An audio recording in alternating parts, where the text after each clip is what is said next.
وہ اگر اتنے بلند ہو گئے تو ہم خوشی منانا چاہیے کہ رونا چاہیے؟ یہاں فلسفہ جب ہم دیکھیں گے کہ گریہ کا فلسفہ کیا ہے تو شہید کی ویلیو سمجھنا پڑے گا. شہید ایک ایسا قیمتی خزانہ تھا جو ہمارے درمیان میں تھا، اور اس خزانے کو جب کسی نے برباد کر دیا، کسی نے ہم سے جو چھین لیا، کسی نے اس کو قتل کر دیا، کسی کو شہید کر دیا، تو ہمارا ایک نقصان ہوا.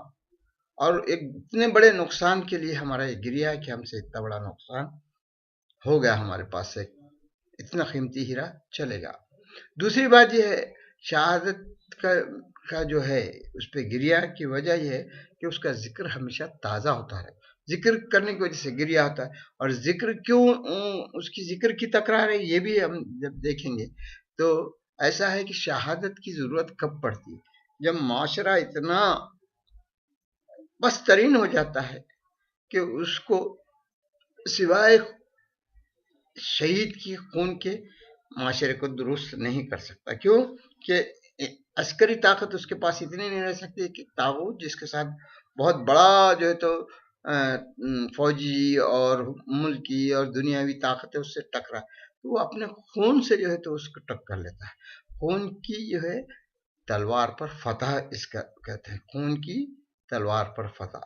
اور یہ جب ہوتا ہے یعنی شہید جب ہوتا ہے تو شہید کے ایک قطرہ خون سوسائٹی میں ٹنوں بلڈ پیدا کر دیتا ہے، ٹنوں بلڈ پیدا کر دیتا ہے. اس کے بعد انقلاب کے بعد انقلاب آنے لگتے ہیں. امام حسین علیہ السلام کی شہادت کے بعد 80 سے زیادہ انقلاب آئے، اور وہ قاتلان حسین علیہ السلام جو اس ذام میں خوش تھے کہ ہم نے 72 کو شہید کیا، ان کو حضرت مختار کا جب انقلاب آیا تو 80,000 سے زیادہ جو ہے تو قاتلان امام حسین علیہ السلام کو مارا گیا اور واسر جہنم کیا گیا.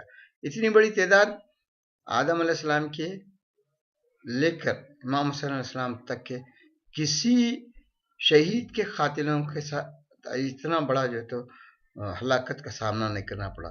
صرف حضرت یحییٰ کی شہادت کے بعد ان کے قاتلوں کو اسی طرح سے اللہ تعالیٰ نے جو تو خیر نازل کیا جیسا حضرت مختار کے ذریعے امام حسین علیہ السلام کے قاتلوں کے اوپر. تو یہ انقلاب امام حسین علیہ السلام کی شہادت سے ایسے انقلاب، اور 80 انقلابات آئے ایک کے بعد ایک، اور انقلابات آتے رہے ہیں. اور یہ انقلابات آپ کو وہاں تک پہنچائے جس کو پورا کا پورا سیاست سے ہی جوڑنا چاہیے. اس کو اگر آپ صرف رسم سے جوڑ دیں گے تو ایسے رواسم ہندو میں بھی موجود ہیں، عیسائیوں میں بھی موجود ہیں کہ کہیں کوئی رو رہا ہے، کہیں کوئی کچھ کر رہا ہے. ایسا یہ جو عزاداری کی رسم یہ پوری کی پوری سیاست سے جوڑتی ہے. سیاست سے قیادت ملتی ہے، قیادت سے جو ہے تو انصاف ملتا ہے. یہ سب ایک کے بعد ایک ہونے والی جو ہے پروسیس ہے، اور اس پروسیس کو ہوتے رہنا ہے یہاں تک کہ ہمارا جو تو یہ انقلابی قافلہ ہمارے امام علیہ السلام کے ظہور تک پہنچے. اور اس کے لیے کوئی یہ کہے کہ بھئی یہ وہابیت ہے، وہابیت میں کہیں بھی جو سیاست سے جوڑا ہوا نہیں ہے. وہابیت اپنے نظریے کو جبراً جو ہے تو لوگوں پہ لاگو کرتی ہے. یہ جو ہے تو یہ مکارانہ سیاست سے اسلام کا تعلق نہیں.